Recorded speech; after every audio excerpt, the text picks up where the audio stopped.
Esta es la clase correspondiente a la reducción de riesgo de desastres, en la cual abordaremos conceptos y analizaremos también la implicación que tiene el hecho de que la población, siendo vulnerable ante los efectos de los fenómenos naturales o los desastres en cualquiera de su tipología, incluyendo ya sea los provocados por el hombre, demandan un interés especial en el conocimiento, el análisis, sobre todo para hacer intervenciones oportunas, aplicando la gestión del riesgo. Por lo anterior, nos hemos planteado entonces los siguientes objetivos de aprendizaje, con la finalidad que se apliquen estos conocimientos básicos, realicen el análisis pertinente en la toma de decisiones, ya sea a nivel personal, profesional o laboral. Estos son identificar los conceptos básicos relacionados con la reducción del riesgo de desastres, identificar la clasificación de los desastres de acuerdo a su forma de aparición, también analizar el efecto de los desastres en la salud pública, es decir, su impacto en ellos, y aplicar la concepción del riesgo en el área de la salud como factor interviniente en su autocuidado. Esta es la bibliografía que sirve de respaldo, a la cual también se les va a proporcionar para que puedan hacer una revisión más exhaustiva de los conceptos aquí planteados, siguiendo obviamente y guiados por los objetivos del aprendizaje. Ahí están los lineamientos técnicos para la preparación, respuesta y rehabilitación de los servicios básicos de salud en emergencias y desastres, que forma parte de los documentos regulatorios del Ministerio de Salud, preparativos de salud para situaciones de desastres, guía para el nivel local, serie de manuales y guías de desastre de la OPS, y también el informe regional del estado de la vulnerabilidad y riesgos de desastres en Centroamérica. Es importante también enfocar las experiencias que de manera sistemática también se han ido revisando, investigando, para efectos del comportamiento de los desastres, así como la toma de decisiones en esas emergencias. Y finalmente, un documento titulado Comunicación en situaciones de crisis, brotes epidémicos y emergencias, que es un informe presentado por la doctora Mirta Rose, que en su momento era la directora de la Organización Panamericana de la Salud. Debemos iniciar aclarando o teniendo en cuenta que para mejor comprensión se debe hacer la diferencia entre lo que es un fenómeno natural y un desastre natural, porque de ahí parte entonces el enfoque de la gestión de riesgo. Un fenómeno natural es toda manifestación, como ahí se menciona, de la naturaleza, y no es lo mismo cuando nos estamos refiriendo a un desastre natural. ¿Por qué razón? Porque se requiere que exista una correlación entre estos fenómenos naturales, y aquí ponemos como ejemplo un terremoto, un huracán, un maremoto, que se producen porque forman parte de los efectos del aspecto geofísico que tenemos en la Tierra, o por poner un ejemplo también muy cercano, el título que tenemos en nuestro pequeño El Salvador, de estar colocados en el cinturón de fuego, y San Salvador se ha llamado el Valle de las Hamacas. Ya es algo que nosotros no podemos manejar porque existe como tal. Y se suman entonces determinadas condiciones, ya sean socioeconómicas o físicas, vulnerables, que abonan entonces a que se produzca un desastre natural. Un fenómeno natural no puede convertirse como tal si no existen estas otras condiciones llamadas de vulnerabilidad, como por ejemplo la situación precaria que puede tener determinado estado o país. Otro ejemplo son viviendas mal construidas que ante un terremoto cause efectos devastadores y mayor número de muertes o heridos, con su consecuente carga en el sistema de salud en atender esa emergencia, o el tipo de suelo donde está construido. Entonces, esa suma nos lleva a que obtengamos un desastre natural.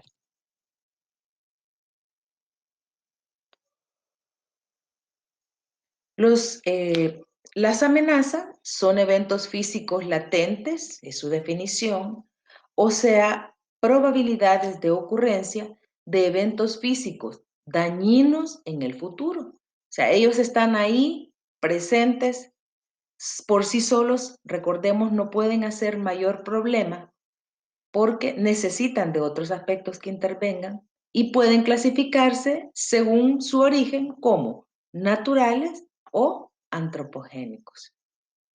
¿A qué nos referimos con las amenazas naturales?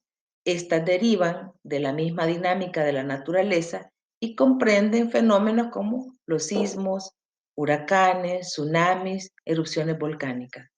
¿Cuáles son los que vamos a considerar de origen antropogénico? Estas son las que derivan de acciones humanas e incluyen, en este caso, explosiones, cuando no hay observancia de las medidas de bioseguridad, como fue el caso de la explosión de una venta de gas frente a la unidad de salud Sacamil, incendios, cuando no existe una revisión sistemática del sistema eléctrico en una vivienda, derrames de sustancias peligrosas, como cuando sucede un accidente de un vehículo transportador de sustancias inflamables, accidentes tecnológicos u otros.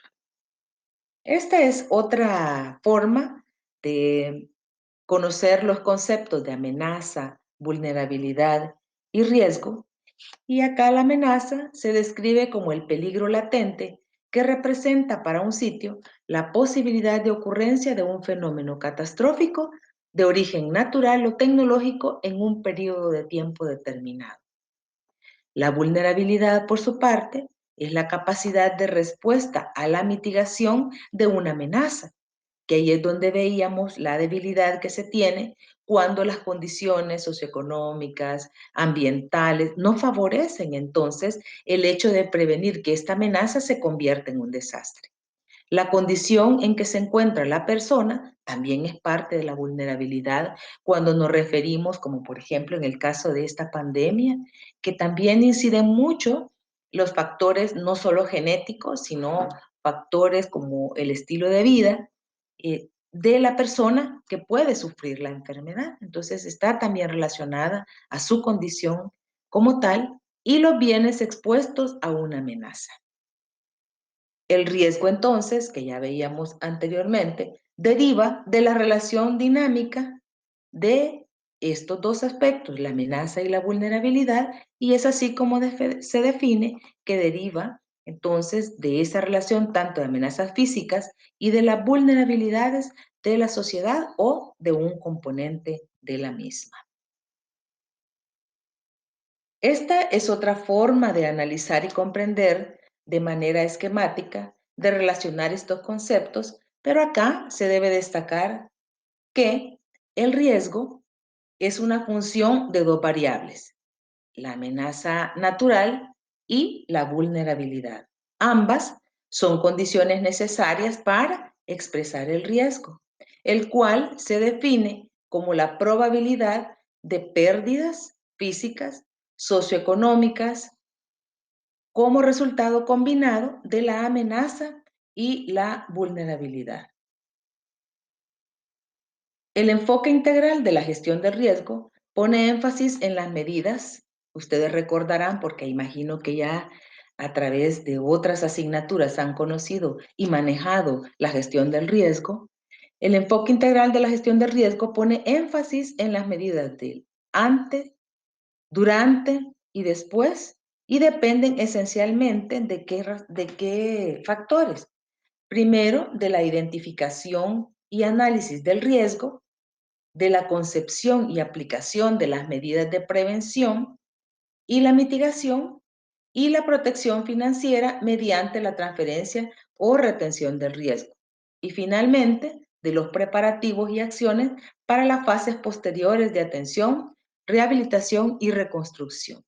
Aquí hay que destacar que entre las amenazas naturales, su principales que son no controlables o son parcialmente controlables, mientras que la vulnerabilidad tiene la característica de que sí puede ser controlable, pero eso implica la toma de decisiones y políticas para garantizar el hecho de que éstas no se conviertan en un desastre.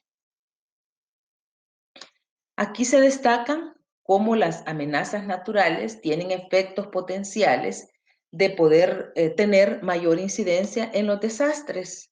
Ya es conocido que en América Latina predominan mucho las inundaciones, los ciclones, deslizamientos, terremotos, sequías, que se ven agravados por factores antropogénicos, como son la deforestación, el sobrepastoreo o la quema incluso cuando se hace cultivos, la alteración de los lechos fluviales, la agricultura no tecnificada en laderas, la expansión urbana o infraestructuras caóticas, o sea, cuando hay un desorden en la construcción, ya sea a nivel urbano o rural, y la inadecuada utilización del espacio, entre otras.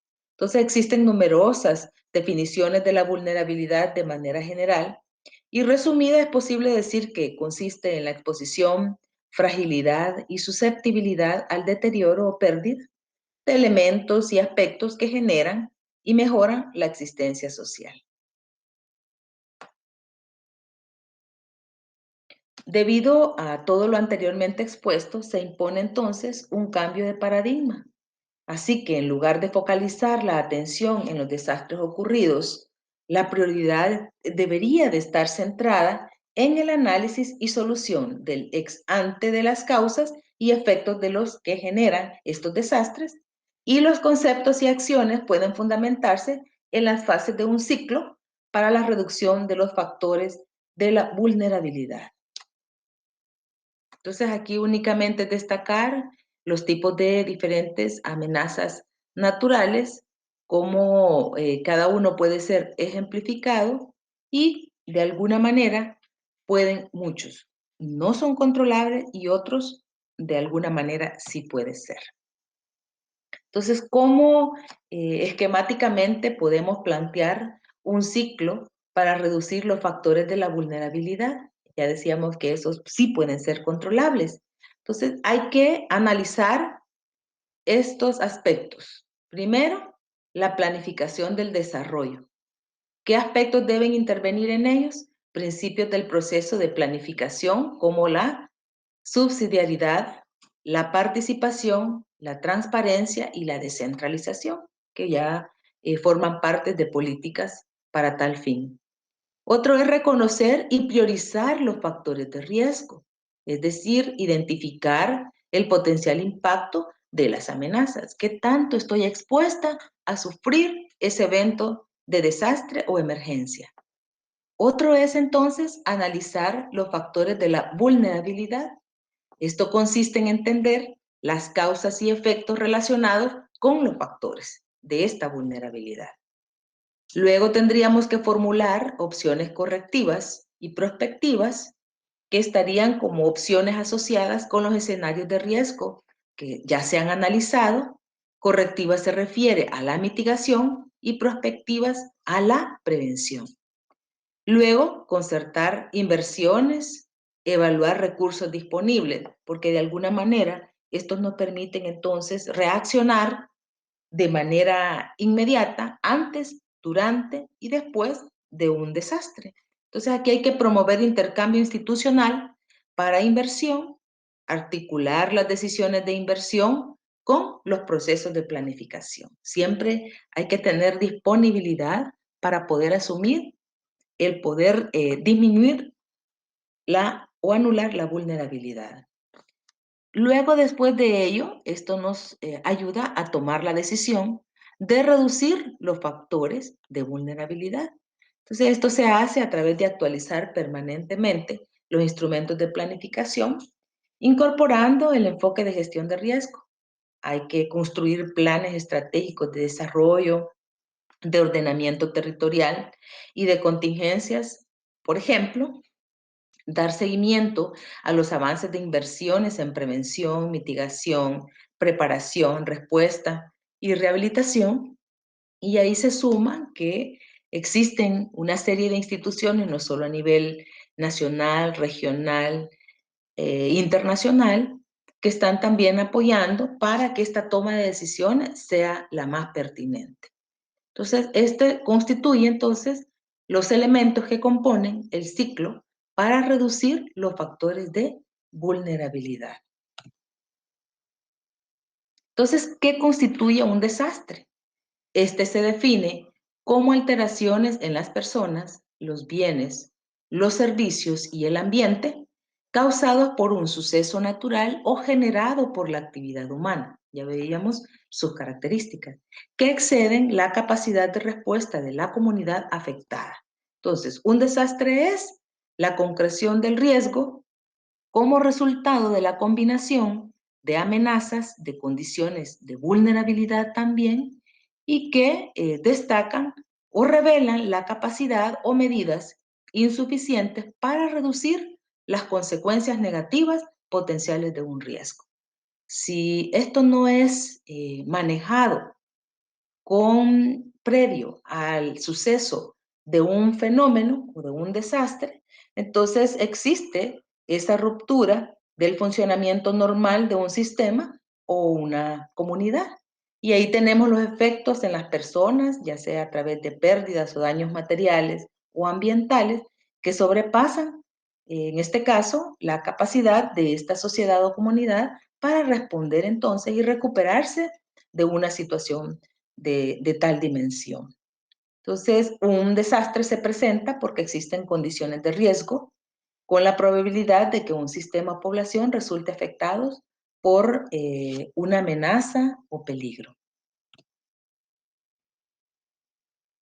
Aquí es solo para resaltar la clasificación de los desastres según su origen, ya sea de origen natural, que pueden ser atmosféricos, volcánicos, sísmicos, hidrológicos o incendios, y los antrópicos o antropogénicos, que pueden ser tecnológicos, de guerra y violencia social, conductas humanas negligentes, como los accidentes en automóviles, tan frecuentes en nuestro país, es un alto índice de lesiones de causa externa por este motivo, aeronáuticos, ¿verdad? Socionaturales, el calentamiento o las epidemias. Ahora que estamos viendo la situación de esta crisis de salud pública por la presencia de esta enfermedad nueva que aún está en proceso de conocerse cuáles son sus efectos y alcances, aunque ya tenemos suficiente evidencia de lo devastador que puede ser, pero como más adelante veremos en la clase, existen aspectos también que nos hacen corresponsables del alcance o la dimensión que tiene esta pandemia.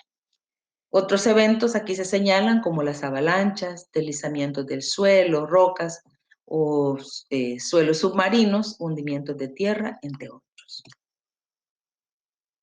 Entonces, ¿cuáles son los efectos de los desastres en la salud pública? ¿Cuál es el impacto que tiene entonces? ¿Cómo pueden afectarla? Y la pueden afectar por varias razones. Pueden causar un número inesperado de muertes, lesiones o enfermedades que exceden las capacidades de los servicios locales de salud. Si no están preparados, esto es un caos. Ya pudimos observarlo. Otro efecto es dañar o destruir infraestructura, puede ser del área de la salud, como hospitales, unidades de los ministerios de salud, las clínicas privadas, todo puede afectarse.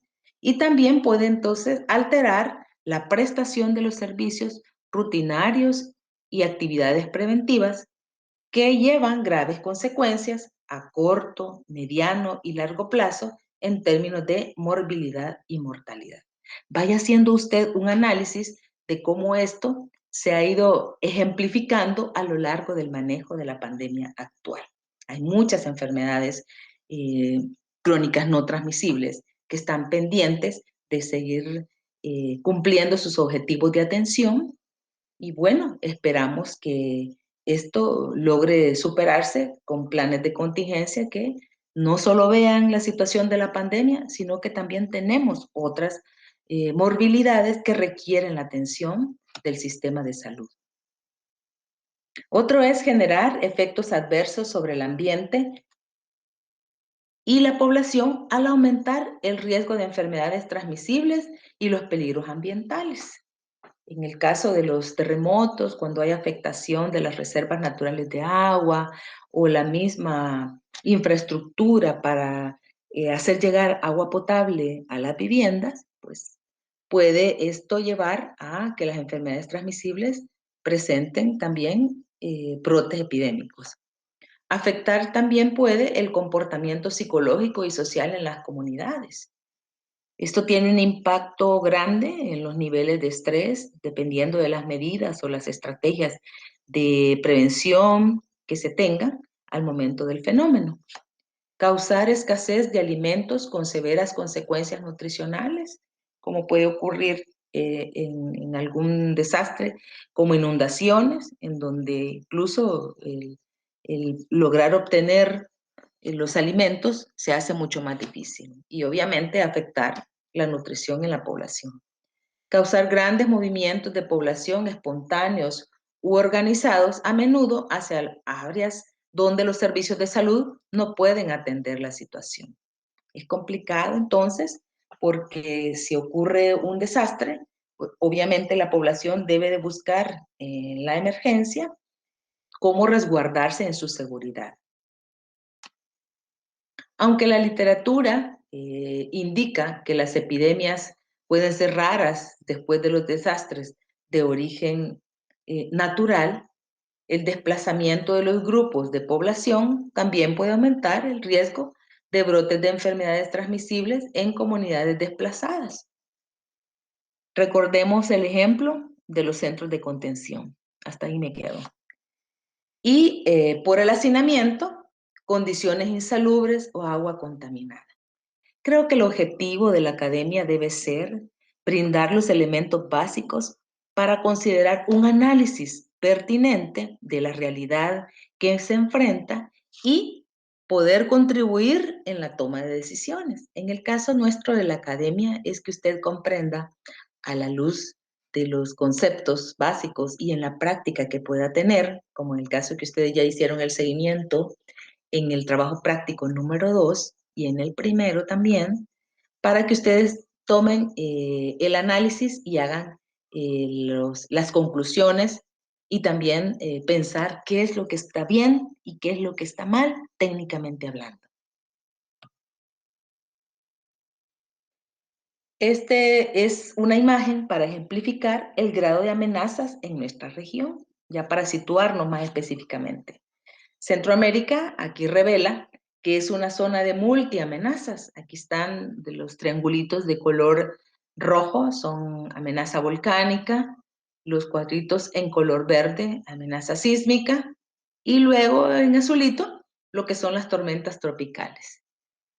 Casi se pierde en este sentido, ¿verdad? El hecho de que estamos representando ahí que son multiamenazas las que está expuesta nuestro país y también la región centroamericana y del Caribe, porque la geomorfología de sus territorios y la confluencia de las placas tectónicas que están activas mantienen a la región con un nivel de alta actividad sísmica, donde pueden ocurrir erupciones volcánicas y amenazas también de origen hidrometeorológico.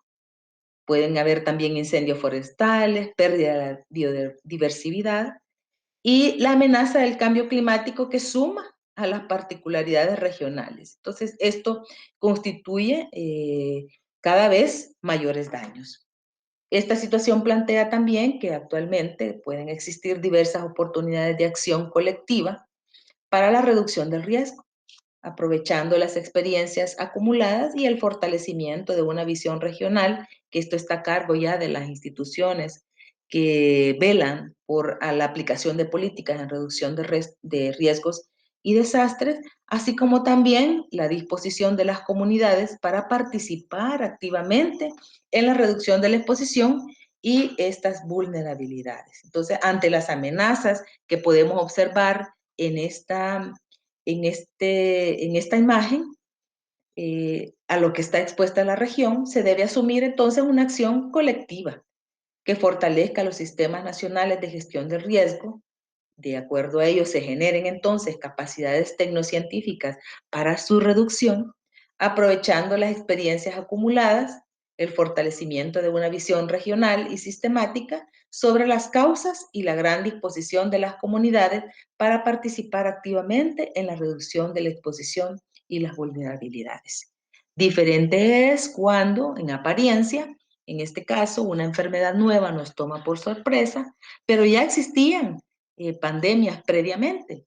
Únicamente es que no estamos sobre la alerta o la vigilancia centinela de poder determinar cuándo se nos avecina una amenaza como tal.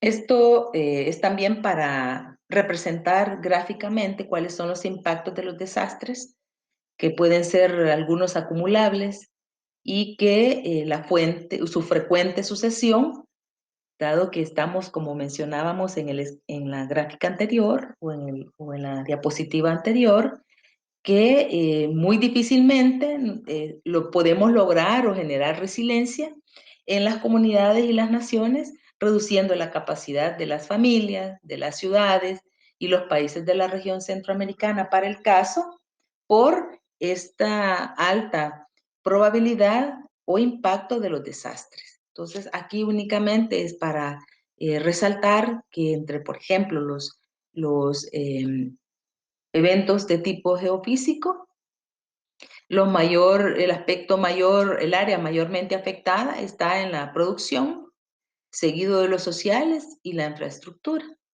Y los meteorológicos o hidrológicos, por su parte, también tienen su efecto en la parte productiva, social y también en infraestructura.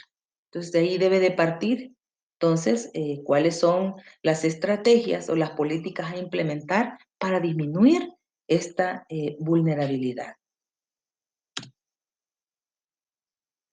Ahora presento el llamado pentágono del riesgo.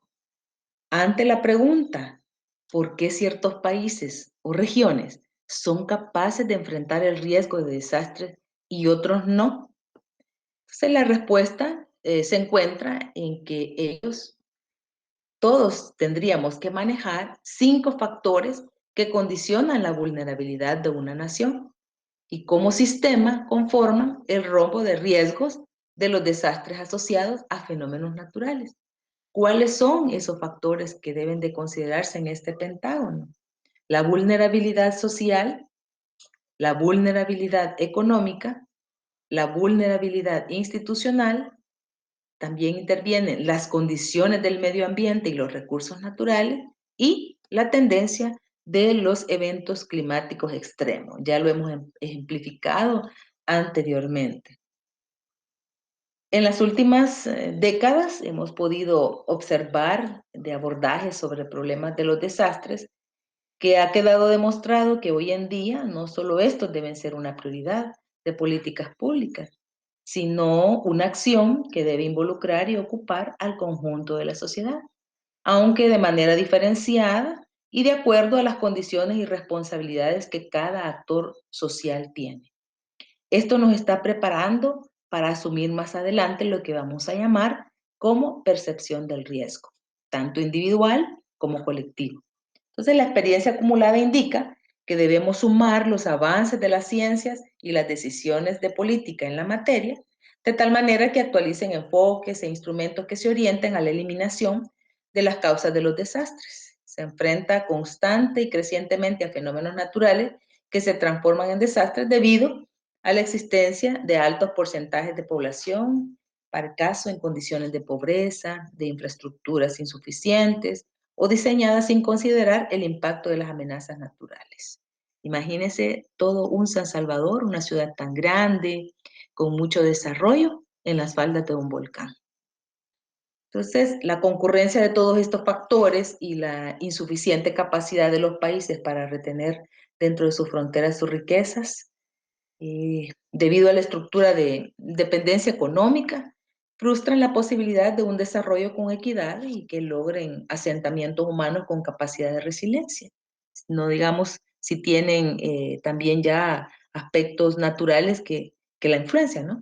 Por ello, mientras no cambien estas condiciones, los gobiernos, como se presentará más adelante, vienen pues centrando su atención en la prevención y atención de los desastres, siendo que el desarrollo buscado para la región, y que tiene múltiples amenazas, depende de una efectiva gestión del riesgo de los desastres. Entonces no es tan sencillo manejarlo. Y aquí se presenta también este pentágono que tiene como objetivo describir la problemática de los diversos factores de la vulnerabilidad de manera interrelacionada. O sea, no están aislados, sino más bien entre la suma de ellos, ¿verdad? Están determinando los riesgos de desastres.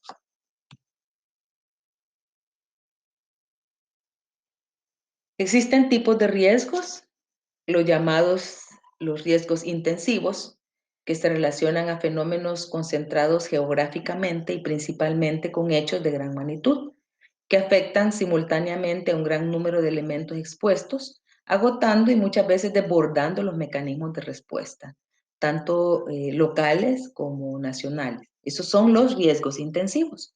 Los riesgos extensivos se refieren a daños difusos en el tiempo que se presentan como resultado de sucesos de una mayor frecuencia en diferentes territorios. Es como cuando usted está intentando llenar un vaso con agua gota a gota. Es decir, ahí está presentándose la vulnerabilidad o el riesgo, pero mientras sea de una magnitud menor y no se sume, estará ahí latente, pero poco a poco va a ir aumentando y obviamente va a generar un desastre. Entonces, sus impactos afectan a pocos hogares o comunidades, tratándose de riesgos extensivos, y los mecanismos locales y nacionales de emergencia y atención podrían resultar efectivos si se aplican, en este caso, medidas de promoción y prevención. Entonces, la materialización de los daños y pérdidas a nivel, por ejemplo, territorial local, depende entonces de las condiciones de riesgo y de vulnerabilidades existentes y diferenciables para el caso en cada municipio. Entonces, aquí únicamente lo que tratamos de representar es que el sector productivo, el sector social, tanto la infraestructura y el impacto global engranan en piezas tales que resulta, ¿verdad?, en evaluar un impacto de los desastres. Estos son las áreas que deben ser analizadas. Que, por ejemplo, en el sector productivo vamos a hablar de bienes, que tanto nos ha afectado un desastre de origen natural. Y acá vemos que puede ser la agricultura, la industria, que se ve afectado, en este caso, servicios como el comercio, el turismo y la banca, por ejemplo. Luego, un impacto global ante la ocurrencia de un desastre de origen natural se da a nivel de medio ambiente, en la perspectiva de género, empleo y condiciones sociales y evaluación macroeconómica. En cuanto a la infraestructura, puede afectar transporte, comunicaciones, energía, agua y saneamiento. Y en caso del sector social, afecta vivienda, salud, educación, cultura y deportes. Para el caso, nosotros seguimos aún, ¿verdad?, mediante estas metodologías y utilizando plataformas, dado que aún no podemos hacer presencia física en nuestras aulas. ¿Qué tenemos entonces para mantener un enfoque de gestión de riesgo a través de aplicar sistemas de alerta temprana? ¿A qué le llamaremos sistemas de alerta temprana? Al conjunto de capacidades necesarias para generar y difundir información de alerta que sea oportuna, significativa, con el fin de permitir que las personas o las comunidades amenazadas por un tipo de amenaza, ya veíamos, natural o de origen antropogénico, se preparen, actúen de forma apropiada y con suficiente tiempo de anticipación para reducir la posibilidad que se produzcan pérdidas o daños. Entonces señala aquí 4 elementos. estos sistemas de alerta temprana deben incluir 4 elementos. ¿Cuáles son? El conocimiento y mapeo de las amenazas. ¿Se recuerdan ustedes que habrán conocido que en los niveles locales existen los mapas de riesgo? Entonces ya es una forma de advertir cuál es la amenaza existente en ese territorio.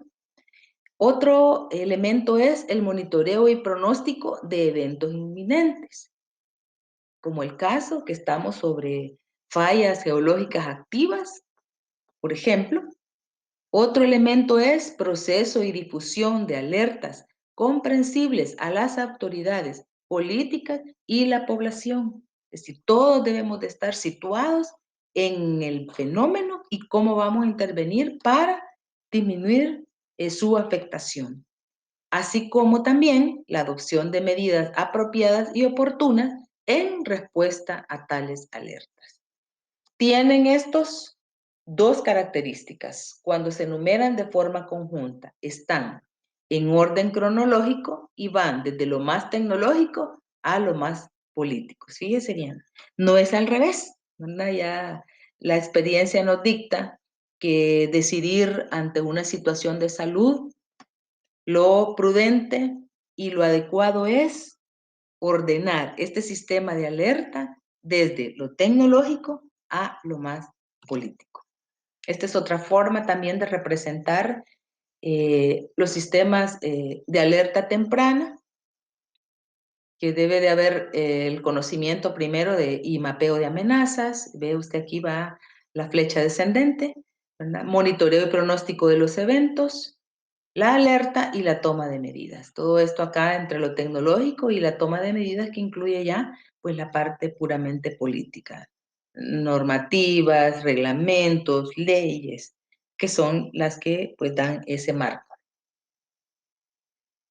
Esta es una diapositiva que pretende hacer un llamado en la atención de la importancia que tiene el estar correctamente informados para poder decidir el beneficio que tenemos en observar, disminuir un riesgo o lo que eso implica en caso contrario. Y por eso me gusta este pensamiento de Nelson Mandela, que dice que la educación es el arma más poderosa para cambiar el mundo. No olvide usted esta frase, porque igual aplíquela cuando usted esté como estudiante externo en los hospitales realizando su práctica y tenga que observar que está en un ambiente de riesgo que no solo es para el paciente, que usted puede significarlo para él, sino que también usted dentro del hospital corre mucho riesgo. Entonces, si usted tiene capacitaciones sobre medidas de bioseguridad, si usted sabe cómo manejar un procedimiento, recuerde que tanto usted lo conoce y lo aplica, le genera el resultado que se pretende en esencia, ¿verdad? No cometer una negligencia, un accidente que puede implicar incluso hasta daño a su salud. Entonces, no olvide esa frase.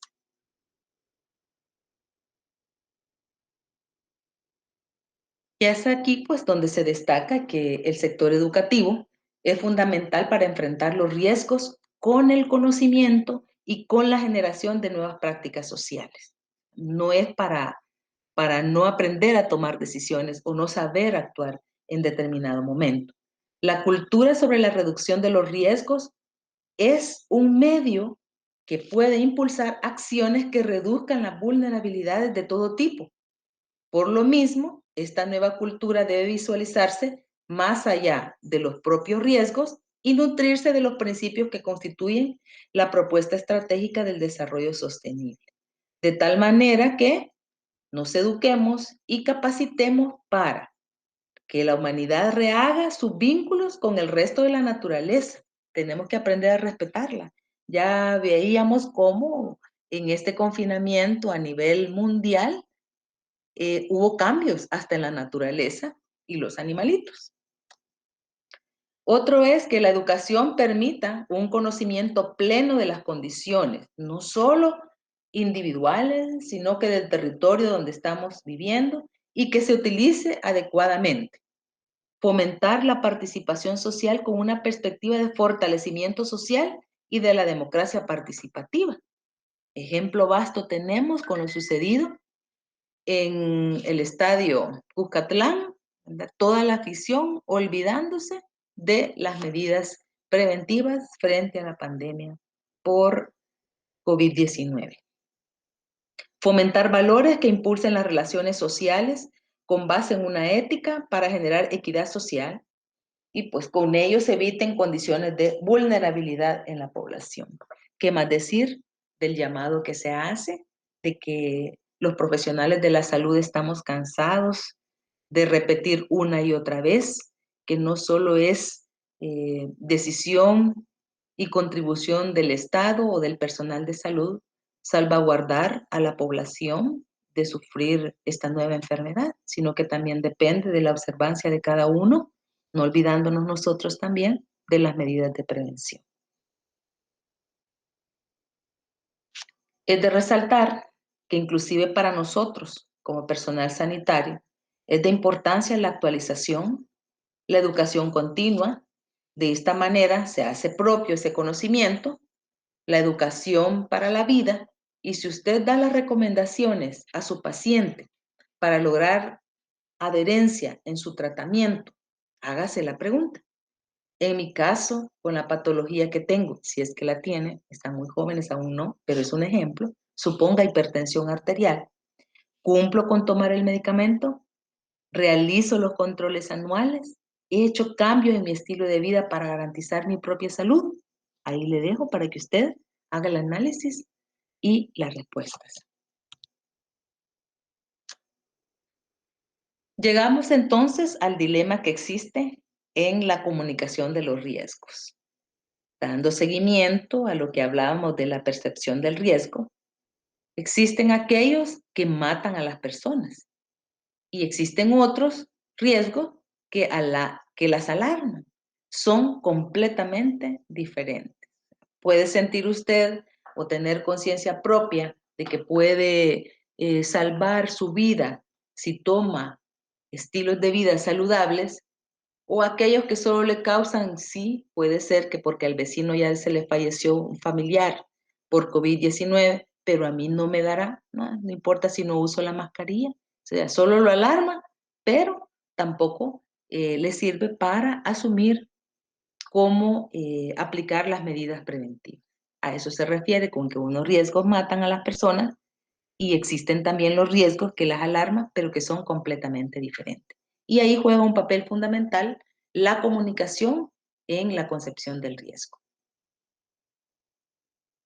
¿Cuáles son las áreas de capacitación o de participación, perdón, que intervienen en las reacciones del público frente a una situación de amenaza? Que estas pueden ser intensas, pueden ser complejas, afectando sus emociones y comportamiento, ya sea positivo o negativo. En una situación de crisis, las personas reciben y procesan información, a ojo, de manera diferente y actúan de manera diferente. Ejemplos tenemos. En este sentido, cada palabra y cada movimiento es muy importante para un público que puede estar desesperado ante la falta de conocimiento de una enfermedad, ante la falta de cura para la misma, como es lo que estamos viviendo actualmente.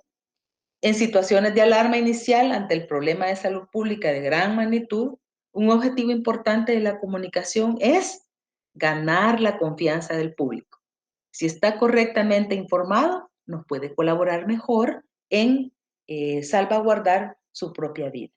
Una comunicación eficaz, entonces, puede ayudar a que las personas tomen decisiones informadas, reducir reacciones de ansiedad, apatía o enojo incluso, y minimizar el impacto negativo sobre todos aquellos aspectos que redundan en un buen funcionamiento de la sociedad y, en último extremo, aliviar sufrimientos y salvar vidas. Entonces, la comunicación del riesgo participa en dos etapas del análisis del riesgo.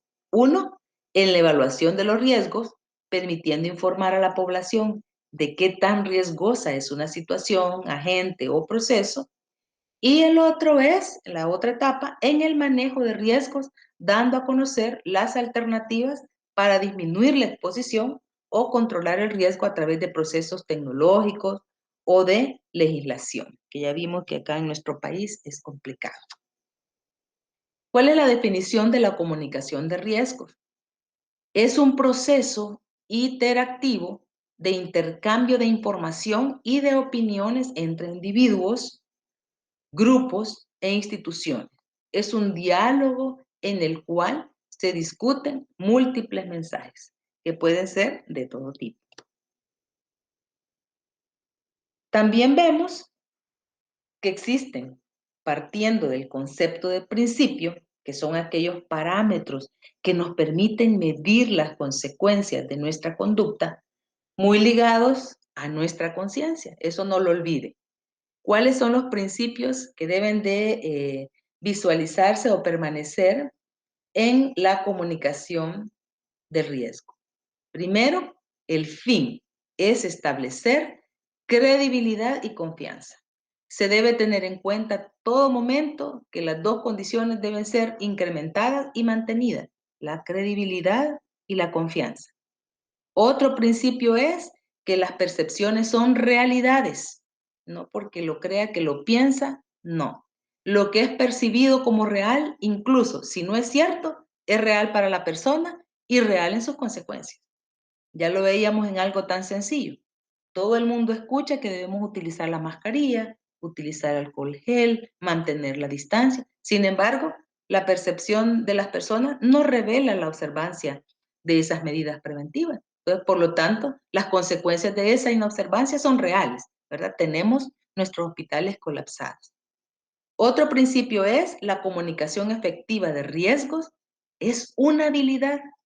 Usted por eso, dentro de su formación, recibe un laboratorio que se llama Cómo dar noticias en crisis o habilidades de comunicación a través de las prácticas cuando usted da una charla, prepara un tema en una tutoría, ¿verdad? También está aplicando una comunicación efectiva, pero en este caso, aplicado en el riesgo, también constituye una habilidad que requiere de una gran cantidad de conocimiento, organización, planeación, apertura y práctica. Todos esos elementos deben de considerarse. Entonces, la comunicación de riesgos puede identificarse en función del tema en cuestión. O sea, ¿cuáles son aquellos grandes temas en los cuales está enfocado esta comunicación de riesgo? Uno es en comunicación para el cuidado, otro es comunicación para el consenso y otra es la comunicación en una crisis. Son tres áreas temáticas importantes en esta comunicación. Es importante realizar una comunicación efectiva. Para ello, clave es identificar cuál es la población meta o el tema que debemos orientar. Existen 7 reglas cardinales de la comunicación de riesgos. Ninguna debe faltar e implica habilidades de comunicación, considerar a la población no solo como un receptor de esa información, sino que también es capaz de retroalimentar y replicar. Siempre hay que estar en constante eh, conocimiento para saber si la persona ha comprendido qué pretendemos que ella realice para el cuidado de su salud. Incluye ser empático y respetuoso de las opiniones de los involucrados para el trabajo en equipo. Entonces, son 7 reglas. La primera, aceptar al público como un agente colaborador. A veces es difícil, sin embargo, hay que considerarlo. 2, escuchar al público. 3, ser honesto y flexible al escuchar otras opiniones. 4, coordinar y colaborar con otras agencias o grupos de credibilidad ante el manejo de un riesgo. 5, satisfacer las necesidades de los medios de comunicación. También es importante utilizarlos para el efecto de la divulgación, ¿no?, de la información. Hablar con claridad y con empatía. Si no sabe o no conoce, no puede hacer que la población comprenda la dimensión de un fenómeno, y mucho menos que esta persona se adhiera a lo que usted le está determinando como medida de prevención. Entonces, es importante este aspecto. Y 7, que decíamos es el, la última regla para esto es planear con cuidado y evaluar las acciones. Entonces, jamás se debe de dejar de evaluar. Así como en los aspectos de nuestra vida, pues acá todavía se hace de gran importancia. Existen entonces divergencias entre la población expuesta y los especialistas. Hemos identificado ya que en este caso en la comunicación existe discrepancia entre los expertos y la población expuesta. Ya vemos cómo estamos obteniendo ya que no toda la población acata las medidas de bioseguridad. Entonces, existe esta diferencia en la manera de apreciar el riesgo que tiene su explicación en que cada grupo tome en cuenta diferentes elementos. No es lo mismo. Creemos en teoría también que los especialistas sí van a observar, de hecho, ejerciendo posterior pues, un patrón de modelaje de ciertas medidas preventivas con la población que se expone. Pero nos damos cuenta que estamos hablando en dos lenguajes diferentes, con actitudes diferentes. ¿Qué es lo que podemos observar desde la percepción de la evaluación del riesgo, pero en los expertos? Se supone que ellos con todos sus elementos de preparación, ¿verdad? Ellos tienen ya su conocimiento técnico y su experiencia que le permite, uno, confianza en la evaluación del riesgo, sabe cómo, sabe a qué se enfrenta. Dos, es objetivo. Tres, es analítico.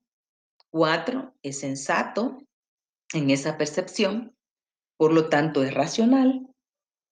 Y lo otro es que está basado en el riesgo real. No olvidemos cuánta evidencia científica existe para que usted, como profesional de la salud, pueda estar dentro de la categoría de expertos y poder aplicar de manera clara y precisa esta percepción de la evaluación del riesgo. Ahora veamos desde el punto de vista de la población en general, del paciente o del público. ¿Cómo ellos están entonces percibiendo esa evaluación del riesgo? Primero, está basado en una percepción del riesgo, lo que yo valoro desde mi propia perspectiva, si lo considero dañino o no, independientemente que pueda conocer de qué se trata. Entonces, la población no tiene ausencia de un conocimiento total ante un riesgo de alguna manera, por el nivel de estudio, la información o la lectura, lo aprendido en el seno de la familia, su autoestima y la valoración de su salud o como persona, por ejemplo, recibe los mensajes referentes al riesgo con estas características, basados en su percepción. Puede ser subjetivo, en la mayoría hipotético, puede ser emocional, ante lo desconocido reaccionamos de manera muy aprensiva y en algunas ocasiones puede ser irracional. Insisto, ejemplos están que podemos comentar y analizar y tener la conclusión de que definitivamente estas características se cumplen en esa percepción del riesgo. Entonces, hay diferencias individuales también dentro de una misma comunidad o grupo, ¿verdad? Diferencias individuales en cuanto a percibir el riesgo. Y acá existen expresiones diferenciadas también en la forma de que sus integrantes perciben un riesgo en particular. Estas variaciones ¿a qué obedecen? A variables atributivas como el sexo, la edad, la escolaridad, el nivel socioeconómico, que a circunstancias coyunturales como la opinión también acerca de un gobierno en turno. Esto sin hacer alusión ni un componente político, sino que debe de considerarse porque ya vimos que las decisiones desde ese punto de vista también forman parte de la atención y la valoración y aplicación de la gestión del riesgo. No se malinterprete. Entonces, ante lo anterior, existen sesgos en la percepción del riesgo, situación que debe tenerse en cuenta cómo entonces se logra superar dichos sesgos.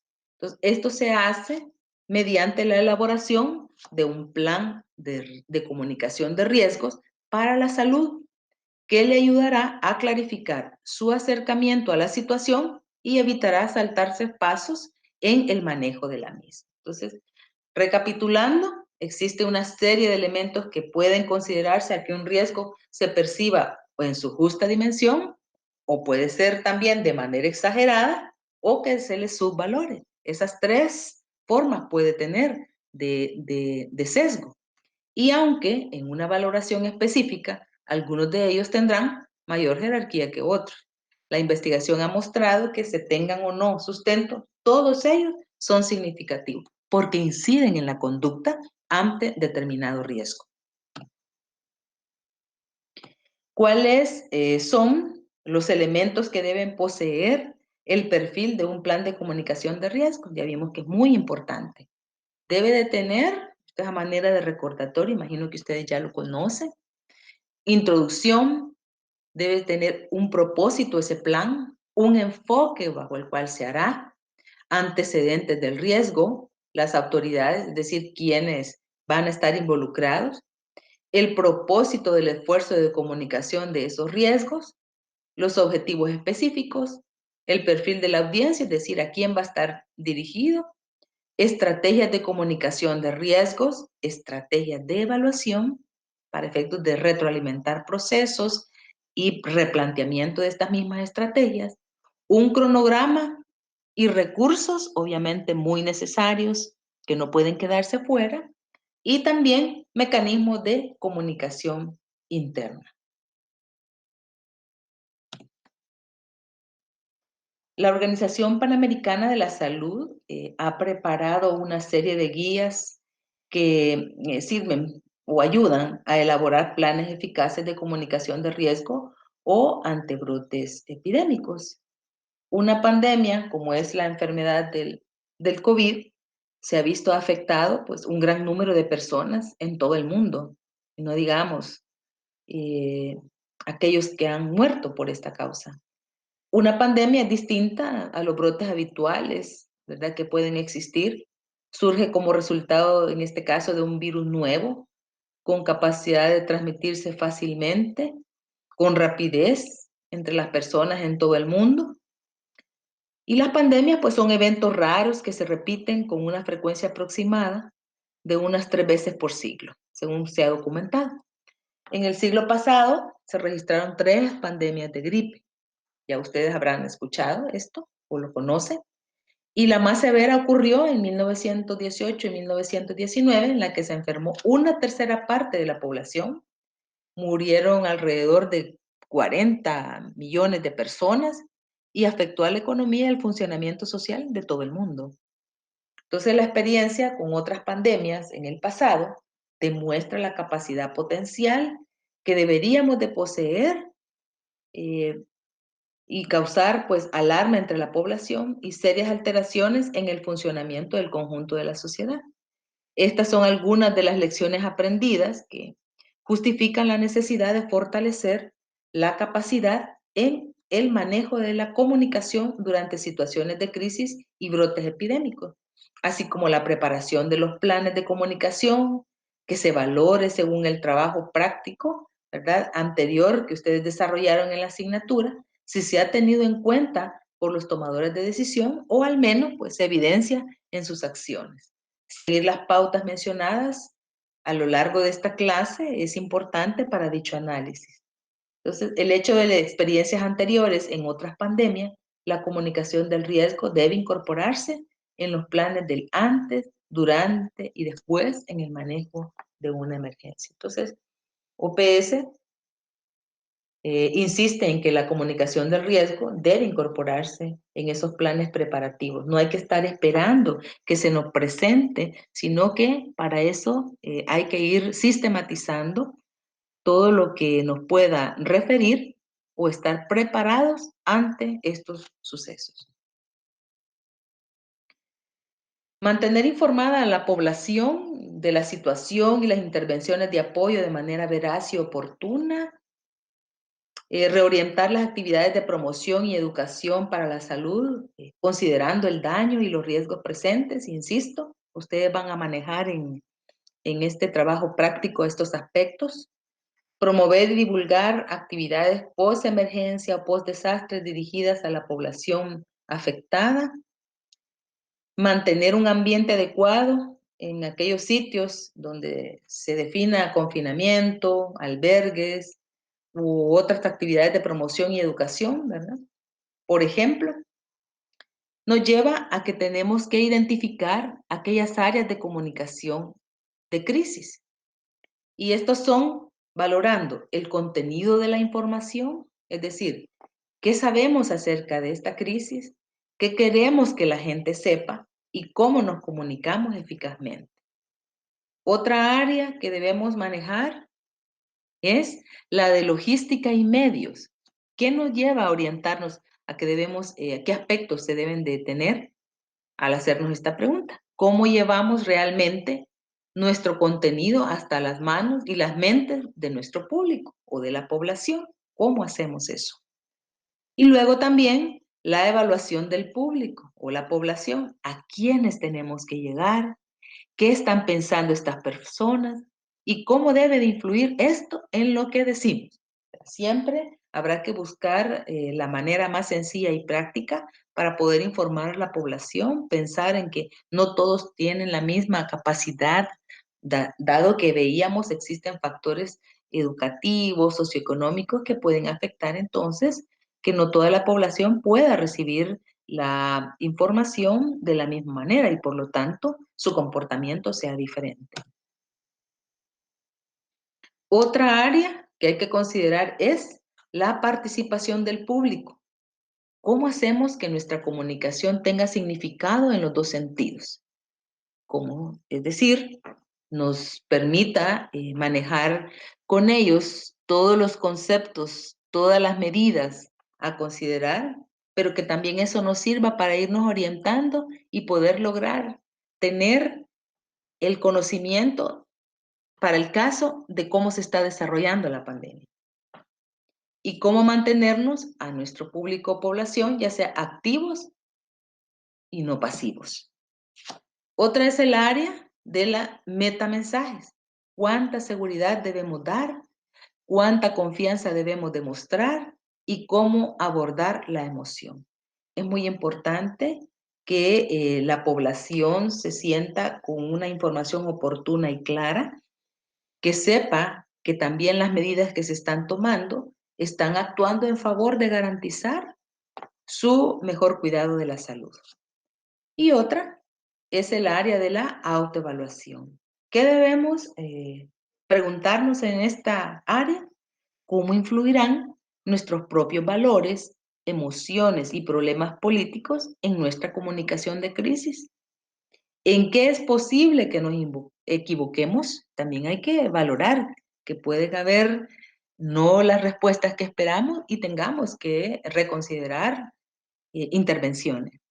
¿Cuáles son las fuentes internas de resistencia a que lo hagamos bien y cómo podemos contrarrestar?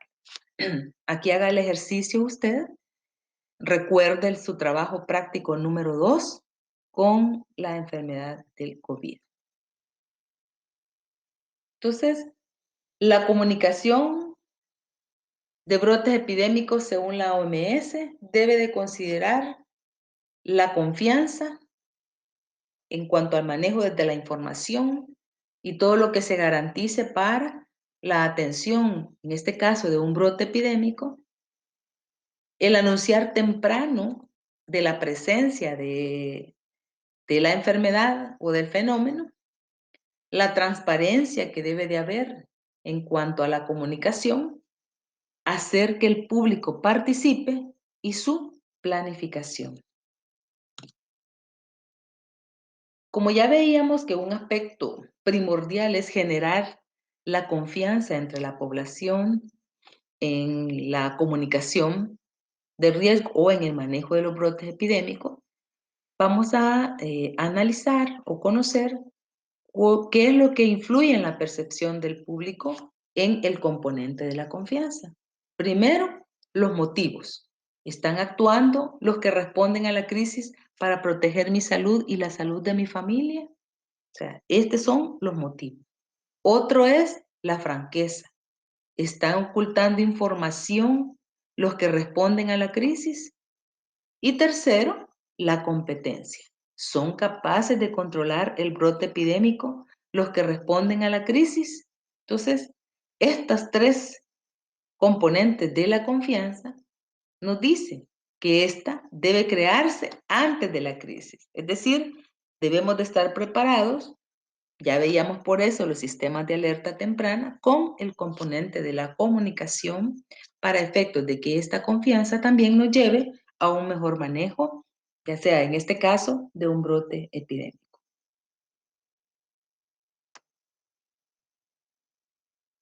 Al hablar entonces de desastres en la comunidad, muchas veces las personas pues no visualizamos este problema como tal o como una prioridad ante apremiantes situaciones que se enfrentan a diario. El reciente suceso de una emergencia cambia esta percepción, pero eso no significa que hay que esperar que se presente un desastre para iniciar el trabajo de una preparación. Insisto, el todo esto cambia la percepción, ¿verdad? Entre el personal de salud que conoce las percepciones de las poblaciones sobre el riesgo. Eso lo hacemos a diario, ¿verdad? En la atención. Y mantiene una relación directa y constante con los habitantes, ya sea en el nivel local o a nivel hospitalario, en los centros de salud. Influir en esta percepción con fines preventivos es lo que se pretende con la información y la comunicación.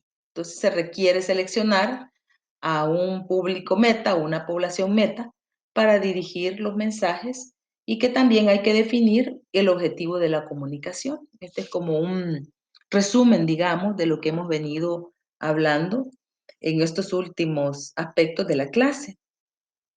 Es decir, que lo que se quiere cambiar o lograr con las personas, por ejemplo, cambios en el conocimiento, en las actitudes, en el comportamiento en determinado momento, sensibilizar sobre un problema o asunto, también se debe seleccionar el medio o canal idóneo según sus características.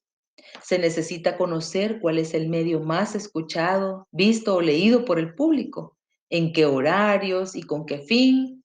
Ya veíamos cómo el uso de los medios de comunicación es vital, la radio, la televisión, los periódicos, que tienen sus diferentes cualidades, pero su uso adecuado permite que el mensaje llegue a la población con una comunicación efectiva. Entonces existe relación directa con las personas, la relación directa con las personas facilitará al trabajador de salud evaluar el resultado de los mensajes emitidos.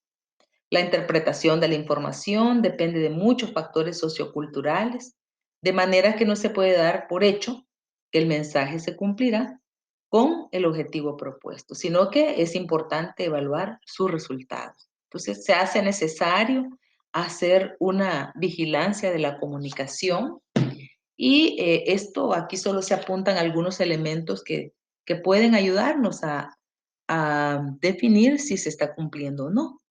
Por ejemplo, ¿está preocupado el público o necesita seguridad? Acá espero que sí, ¿verdad? ¿Está el público demasiado tranquilo y necesita advertencias? ¿Está el público furioso o hace falta calmarlo? Dependerá del fenómeno. Entonces, crisis más emociones aumentadas del público, más acceso limitado a los hechos, más rumores, chismes, conjeturas, suposiciones y deducciones, no teniendo la claridad real del entorno. Entonces, esto nos da como resultado un entorno de información inestable, puede generar pánico, genera decisiones equivocadas, existe peligro, así como también la credibilidad se ve sujeta a la desconfianza, ¿no? En algunas Yo creo que en este caso es importante que los preparativos de salud para situaciones de desastres se hace necesario. El personal debe tener una actitud abierta y proactiva para facilitar todos estos, ya sea a través de medios informativos o con la población de manera directa en su atención. Y definitivamente no puedo terminar la clase sin destacar que en alguna medida los trabajadores de la salud somos también comunicadores, pero las funciones están basadas, según lo que hemos visto en la clase, en una acertada comunicación con la gente. Valore cada acto de atención que usted tenga con sus pacientes y qué tan efectivo ha sido en hacerle ver la importancia que tiene de que siga sus indicaciones. Ahora el paciente no es tan pasivo, sino que recuerde también sus clases de antropología en el cual de alguna manera se le habló de la subcultura médica y de la relación médico-paciente. Entonces tráigala ahora a aplicar esos conceptos en el análisis de estos aspectos que hemos manejado en la clase. Creo que el respeto y la confianza pues son dos ingredientes para mantener una buena relación entre tanto el personal de salud y la población y así poder exigir pues también con la seriedad y la responsabilidad que se necesita en el manejo ya sea de una emergencia, de un desastre o de un brote epidémico. Esto sería la clase. Cualquier duda, consulta, puede hacerlo a través de la pestañita en el aula virtual de la materia y con mucho gusto pues vamos a aclararlo o discutirlo. Les agradezco su atención y éxitos en finalizar pues su asignatura. Gracias.